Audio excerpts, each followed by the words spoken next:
Sono oltre 2,3 miliardi le truffe al superbonus in Italia ed il governo ha deciso questa volta di metterci le mani. Lo ha detto il capo del governo Draghi nell'ultima conferenza stampa. Ciò avverrà attraverso maggiori controlli ed un emendamento al quale lavorano il Ministero dell'Economia e il Parlamento.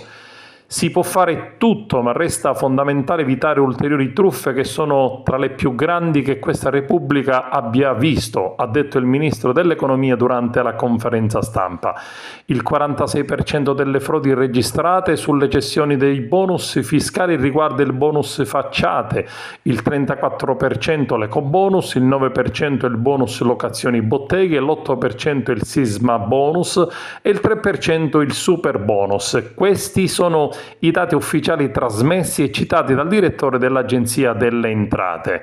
Quelli che oggi più tuonano sul superbonus e che bisogna andare avanti lo stesso sono alcuni di quelli che hanno scritto la legge ed hanno permesso di fare lavori senza controlli. Si è costruito un sistema che prevedeva pochissimi controlli. Non è che l'edilizia senza superbonus non funziona. Si è giovata di questo strumento, ma non bisogna pensare che senza di esso non andrebbe avanti.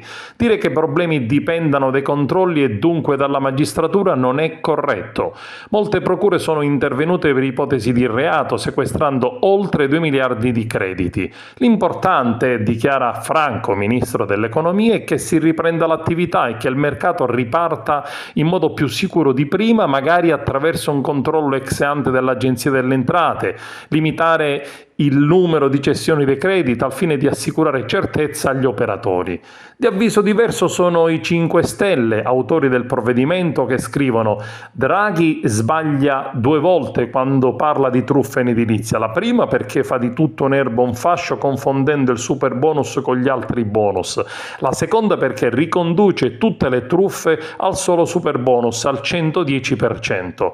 Il governo, dichiarano i 5 Stelle, lavori subito per far ripartire i cantieri del superbonus bloccato ormai da troppo tempo, senza distruggere la misura e senza bloccare cittadini e imprese oneste.